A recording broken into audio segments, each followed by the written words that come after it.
요즘 뉴스에서 그린란드 이야기를 심심치 않게 들으셨을 겁니다. 미국 대통령이 이 섬을 사고 싶다고 말해서 전 세계가 떠들썩했던 적도 있었죠.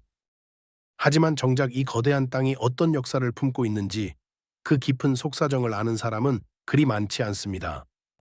지도의 절반 이상이 하얀색으로 칠해진 이 거대한 얼음 감옥. 오늘은 이 차가운 얼음의 섬이 어떻게 지금의 모습이 되었는지 그 장대한 서사시를 풀어보려 합니다. 그린란드의 첫 번째 주인은 우리가 흔히 떠올리는 바이킹보다 훨씬 더 오래전에 이곳에 발을 디뎠습니다. 무려 4,500년 전 지금의 알래스카와 캐나다 북부의 혹독한 추위를 뚫고 선사시대 사람들이 얼음을 건너왔죠. 학계에서는 이들을 사크카크 문화라고 부르는데요. 이후에도 수많은 이누이트의 선조들이 파도처럼 이 땅으로 밀려왔다가 또 파도처럼 사라지기를 반복했습니다. 이 사람들의 생존력은 그야말로 경이로움 그 자체였습니다.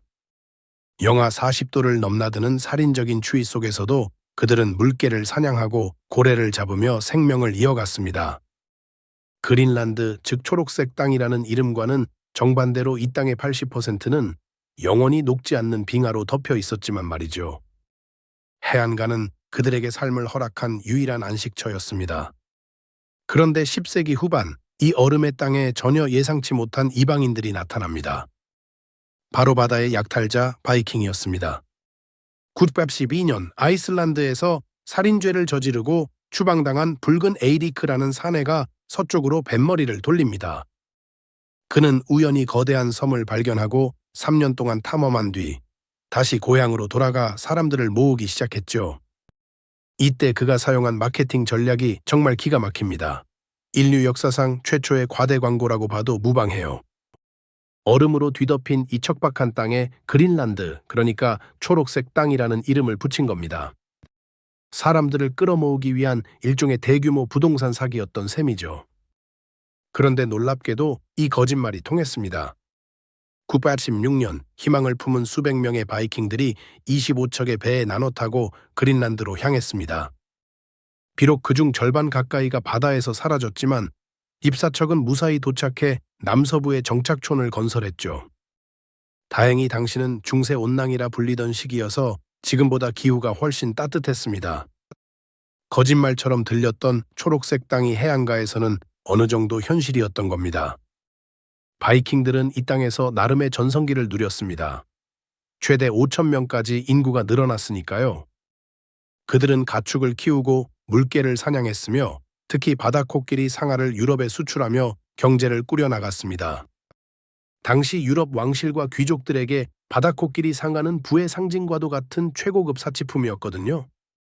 그린란드는 단순한 오지가 아니었습니다. 자체 교회가 생기고 주교가 부임할 정도로 명백한 유럽 문명권의 일부였죠. 이들은 교황청에 11조를 바쳤고 유럽 대륙과 끊임없이 교류하며 문명을 꽃피웠습니다. 여기서 정말 흥미로운 사실이 하나 있습니다. 콜럼버스가 아메리카를 발견하기 500년 전 이미 이 그린란드의 바이킹들이 아메리카 대륙을 밟았다는 사실입니다. 레이프 에이릭손이라는 인물이 그린란드를 거점으로 지금의 캐나다 뉴펀들랜드까지 항해했던 것이죠. 하지만 영원할 것 같았던 이들의 번영은 14세기부터 급격히 무너지기 시작합니다. 지구의 기온이 뚝 떨어지는 소빙하기가 찾아온 겁니다. 여름은 짧아졌고 겨울은 더욱 길고 혹독해졌습니다. 가축들은 추위와 굶주림을 견디지 못하고 쓰러져 갔죠. 설상가상으로 유럽 본토에는 흑사병이 창궐했고 그린란드로 향하던 무역선들의 발길도 끊겼습니다. 유럽 시장에서 바다코끼리 상아의 인기가 시들해지면서 그들의 유일한 돈줄마저 말라버렸습니다. 1408년 어느 교회에서의 결혼식 기록을 마지막으로 그린란드의 역사는 침묵에 잠깁니다. 1450년대에 이르러 500년을 버텨온 바이킹 정착촌은 지도에서 완전히 사라져 버렸습니다. 그들이 모두 얼어 죽었는지, 이누이트와의 전쟁에서 패했는지, 아니면 어딘가로 떠났는지, 진실은 여전히 미스터리로 남아 있습니다. 주인이 사라진 땅은 다시 원래의 주인, 이누이트들에게 돌아갔습니다. 북쪽에서 내려온 툴레 이누이트들은 바이킹과는 달랐습니다. 그들은 갯썰매로 얼음을 지치고 카약으로 바다를 누비며 북극의 환경을 정복해 나갔죠. 바이킹이 떠난 자리는 다시 한번 이누이트의 세상이 되었습니다. 하지만 1721년 잊혔던 이 땅에 다시 유럽인들이 찾아옵니다. 덴마크의 목사 한스 에게데. 그는 사라진 바이킹의 후손들을 찾아내 기독교를 전파하겠다는 사명감에 불타 있었죠. 하지만 막상 도착해보니 바이킹은 온데간데 없고 낯선 이누이트들만이 그를 방했습니다. 에게데는 포기하지 않고 선교를 시작했고 이를 계기로 덴마크는 그린란드를 정식 식민지로 삼게 됩니다. 그때부터 20세기 중반까지 그린란드는 외부와 철저히 차단된 채 덴마크의 통치를 받아야 했습니다. 제2차 세계대전은 그린란드에도 변화의 바람을 몰고 왔습니다. 덴마크가 독일에 점령당하자 미국이 이 전략적 요충지를 보호한다는 명분으로 들어온 것이죠. 전쟁이 끝난 후 덴마크는 현대화라는 이름으로 그린란드를 뜯어고치기 시작했습니다. 흩어져 살던 사람들을 도시로 강제 이주시키고 고유의 문화를 후진적이라며 없애려 했죠.